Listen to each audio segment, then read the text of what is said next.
60 वर्ष की उर्मिला शहर के बाहरी हिस्से में अपने छोटे से घर में अकेली रहा करती थी। एक रात शहर में बहुत जोर का तूफान आया। जोर जोर से हवाएं और आंधी तूफान के साथ तेज बारिश होने लगी।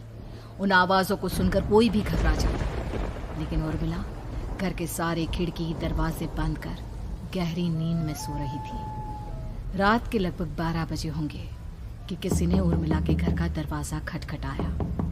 दरवाजे के खटखटाने की आवाज सुनकर उर्मिला की नींद खुलती है। आखिर इतनी रात को कौन आया होगा? उर्मिला जाकर दरवाजा खोलती है तो सामने लगभग 26 साल की बेहद सुंदर लड़की को खड़ा देख हैरान रह जाती है। कौन हो बेटा, और इतनी रात को इतने भयंकर तूफान में कहाँ भटक रही हो? चाची, आपने मुझे पहचाना नहीं? मैं आपकी दूर की रिश्तेदार शालिनी। अरे हाँ, बचपन में तुझे देखा था। इतनी जवान हो गई है, कैसे पहचान में आती। लेकिन तू यहाँ क्या कर रही है, और वो भी ऐसी अंधेरी तूफान भरी रात में? उर्मिला की बात सुनते ही शालिनी की आंखों से आंसू बहने लगे। वो फूट फूट कर रोने लगी। ये देखकर उर्मिला को कुछ समझ में नहीं आया और उसने शालिनी का हाथ पकड़कर घर के अंदर आने के लिए कहा। जैसे ही शालिनी घर के अंदर रोशनी में आई, उर्मिला की नज़र उसके पेट की तरफ गई, जिसे देखकर ये साफ पता चल रहा था कि वो प्रेग्नेंट है। अरे, तू तो पेट से है। ऐसी हालत में इतने भयंकर तूफान में आधी रात को बाहर भटक रही है। आखिर बात क्या है बेटा, मुझे सब कुछ साफ साफ बता। क्या बताऊं चाची, ये सब जिसकी वजह से हुआ है उसके बारे में बताने में भी मुझे शर्म आती है। मैंने घर वालों की मर्जी के खिलाफ जाकर एक लड़के से शादी कर ली थी, पर वो शादी के 1 महीने बाद ही मुझे छोड़कर चला गया। छोड़कर चला गया का क्या मतलब? क्या उसके साथ कोई हादसा हो गया? नहीं, उसे कोई दूसरी लड़की पसंद आ गई और मेरी प्रेगनेंसी की खबर सुनते ही उसने मुझे बेसहारा छोड़ दिया। उसके बाद मैं अपने घर गई, लेकिन माँ पापा ने मुझे घर में कदम तक नहीं रखने दिया। तभी मुझे आपकी याद आई। कोई बात नहीं, कोई बात नहीं, तुमने यहाँ आकर अच्छा ही किया। एक काम करो, तुम आराम करो। वैसे भी ऐसी हालत में इतना घूमना फिरना और इस तरह आधी रात को बाहर भटकना ठीक नहीं होता। प्रेग्नेंट औरत को आधी रात को घर से बाहर नहीं निकलना चाहिए। बुरी आत्माएं उस पर अपना असर दिखा सकती है। और इतना कहकर उर्मिला ने शालिनी को एक दूसरे कमरे में जाकर आराम करने के लिए कहा। लेकिन जैसे ही शालिनी अपने कमरे में जाने लगी, अचानक से उर्मिला ने उसे रोक लिया। एक बात बताओ बेटा, तुम्हारा कौन सा महीना चल रहा है? पेट देखकर तो लगता है कि लगभग 6 महीने पूरे हो गए होंगे। उर्मिला की बात सुनकर शालिनी के होठों पर मुस्कुराहट आ गई। चाची जी, अभी सिर्फ 1 ही महीना हुआ है। शालिनी की बात सुन उर्मिला दंग रह गई। उसे समझ में नहीं आ रहा था कि प्रेगनेंसी के पहले ही महीने में शालिनी की हालत ऐसी क्यों थी। लेकिन फिर उसने बात को नजरअंदाज कर शालिनी को आराम करने के लिए कहा और खुद भी कमरे में जाकर सो गई। अभी कुछ ही घंटे बीते थे कि अचानक से एक बच्चे के बड़े ही अजीबो गरीब बेढंगे तरीके से रोने की आवाजें उर्मिला के घर में गूंजने लगी। उन आवाजों को सुनकर उर्मिला की नींद फिर से खुलती है। ये अचानक बच्चे के रोने की आवाज कहां से आने लगी? उसने उठकर चारों तरफ देखा, पर वहां उसे कोई नजर नहीं आया। उर्मिला घबराते हुए शालिनी के कमरे में गई तो वहां उसे कमरे की दीवार पर एक बेहद खौफनाक साया नजर आया, जिसे देखकर उर्मिला बुरी तरह से घबरा गई। आखिर ये सब क्या हो रहा है? शालिनी, शालिनी उठो! उसने जोर जोर से आवाज देकर शालिनी को जगाने की कोशिश की, लेकिन ऐसा लग रहा था जैसे उसकी आवाज शालिनी तक पहुंच ही नहीं रही थी।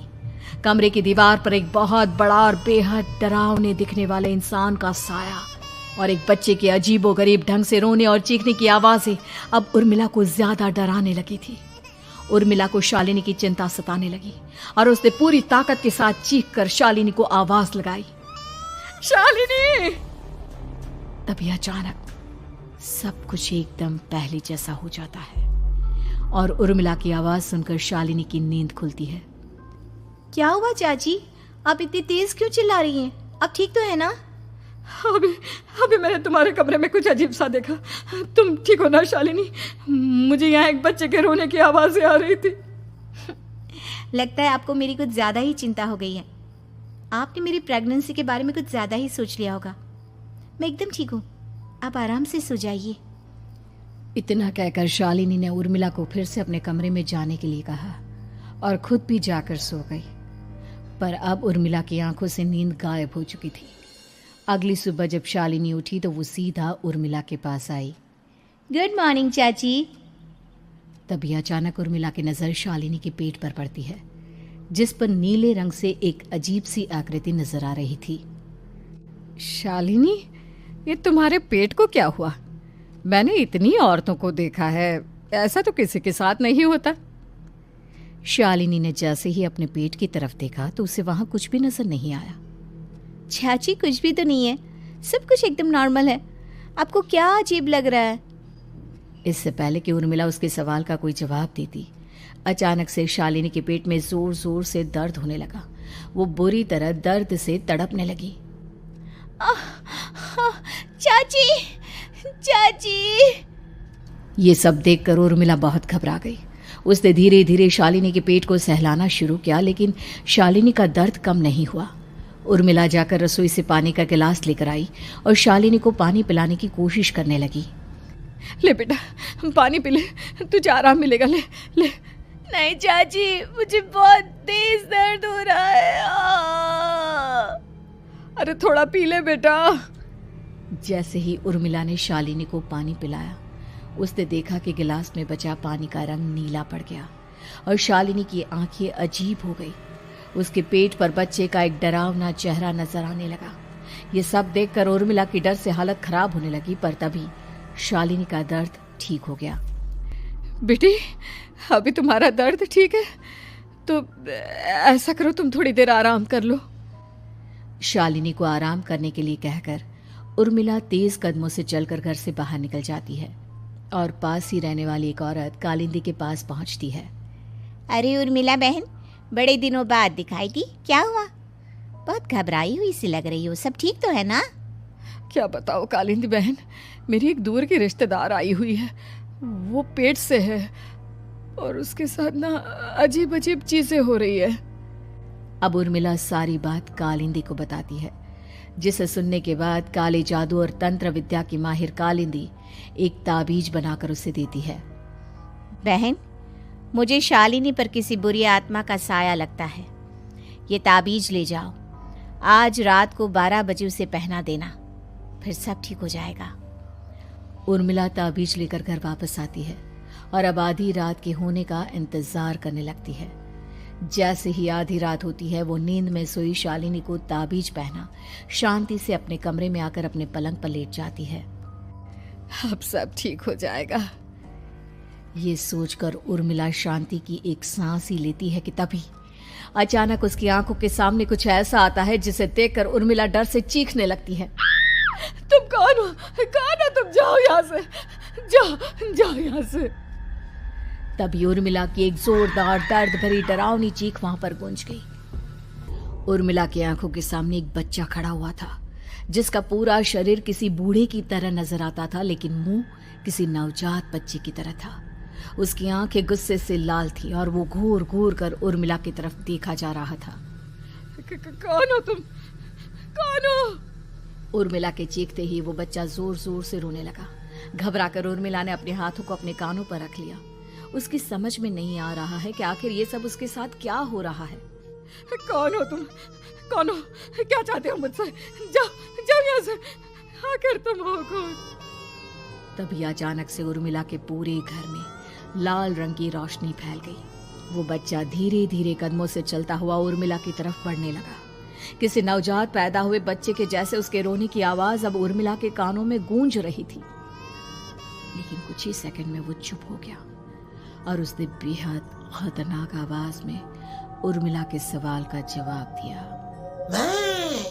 मैं वो हूँ जो अब तक पैदा नहीं हुआ, लेकिन जब मैं पैदा हो जाऊंगा तो वो होगा जो अब तक कभी नहीं हुआ।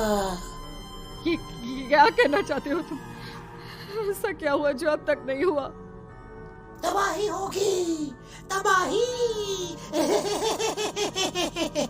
सब कुछ खत्म हो जाएगा और ये जो लड़की मुझे जन्म देने वाली है, मैं उसका खून पी जाऊंगा, सारा खून। उस बच्चे की बात सुनते ही उर्मिला बुरी तरह घबरा गई। उसका एक बुजुर्ग आदमी जैसा शरीर, एक नवजात बच्चे जैसा चेहरा, ये दोनों ही बातें उर्मिला की समझ से बाहर थी। तभी वो बच्चा अचानक गायब हो गया। घर का माहौल फिर से पहले जैसा हो गया। लाल रंग की रोशनी भी अब गायब हो चुकी थी। उर्मिला दौड़कर शालिनी के कमरे में पहुंची, जहां वो गहरी नींद में सोई हुई थी, पर उसके गले का ताबीज गायब हो चुका था। उठो उठो शालिनी, उठो बेटा, मुझे तुमसे जरूरी बात करनी है। अरे चाची क्या हुआ? इतनी रात को आप परेशान क्यों कर रही हैं? सब ठीक है ना? अभी जब तुम सो रही थी ना, तो मैंने तुम्हारे गले में एक ताबीज पहनाया था। कहाँ गया बेटा, बताओ मुझे। शालिनी ने चारों तरफ अपनी नजरें घुमाकर देखा, लेकिन वहां पर कोई ताबीज नहीं था। वह हैरानी से उर्मिला के चेहरे की तरफ देखने लगी। उसे समझ में नहीं आ रहा था कि आखिर उर्मिला किस ताबीज के बारे में बात कर रही थी। नहीं चाची, यहाँ कोई ताबीज नहीं है। लगता है आपने कोई बुरा सपना देखा है। मैंने कोई बुरा सपना नहीं देखा। खैर छोड़ो, तुम अब सो जाओ, कल सुबह बात करते हैं। डर और घबराहट की वजह से उर्मिला की आंखों से नींद तो जैसे बिल्कुल गायब हो गई थी। अगली सुबह उर्मिला बिना कोई देर किए गांव के बाहर एक छोटी सी झोपड़ी में रहने वाले बूढ़े पंडित के पास पहुंची। पंडित जी, मेरी मदद कीजिए। अरे आओ आओ उर्मिला, क्या हुआ? सब ठीक तो है ना? क्या बताओ पंडित जी, बहुत बड़ी मुसीबत है। मेरी दूर की एक रिश्तेदार लड़की पेट से है और उसके साथ बहुत डरावनी चीजें हो रही है। कल रात को तो एक अजीब सा दिखने वाला बच्चा मेरी आंखों के सामने आकर खड़ा हो गया था। ये तुम क्या कह रही हो? मुझे साफ साफ बताओ कि आखिर तुमने क्या देखा? उर्मिला ने अपने साथ हुई बीती रात की पूरी घटना पंडित जी को बताई, जिसे सुन पंडित जी के माथे पर चिंता की लकीरें उभर आई। अनर्थ होने वाला है, अनर्थ। बरसों पहले भी उस हैवान ने एक लड़की के पेट से जन्म लिया था और उसके बाद उस शहर को पूरी तरह से तबाह कर दिया। कैसी विपदा पंडित जी, कैसी बात कर रहे हैं आप? बताइए मुझे, और इसका उपाय क्या है? इसका उपाय तो है, लेकिन बहुत कठिन है। हो सकता है कि उस उपाय को करने के दौरान तुम्हारी जान भी चली जाए। मुझे मेरी जान की कोई परवाह नहीं, पर आप जिस तबाही के बारे में बात कर रहे हैं, बस वो नहीं होनी चाहिए। लाखों लोगों की जान बचाने के लिए मैं कुछ भी करूंगी। तो ठीक है, मेरी बात ध्यान से सुनो। बरसों पहले एक भयानक तांत्रिक ने अपनी तंत्र क्रिया के जरिए एक मासूम लड़की के साथ रिश्ता बनाकर उसके पेट से जन्म लिया था। इस तरह से वो अपने जैसे लोगों की संख्या इस दुनिया में बढ़ाना चाहता था। आपके कहने का मतलब है कि शालिनी के पेट से भी उस शैतान को जन्म लेना है, इसलिए उसने उसके साथ ये सब किया है। ठीक पहचाना तुमने। अब मैं तुम्हें एक ऐसा सिंदूर दूंगा जिसे तुम्हें ले जाकर उस लड़की के पेट पर लगाना होगा। क्या ऐसा करने से सब कुछ ठीक हो जाएगा? नहीं उर्मिला, ये सब इतना आसान नहीं। उस लड़की के पेट पर सिंदूर लगाने के बाद तुम्हें उसका पेट काटकर उस हैवान को बाहर निकालना होगा। नहीं पंडित जी, मैं ये सब नहीं कर सकती।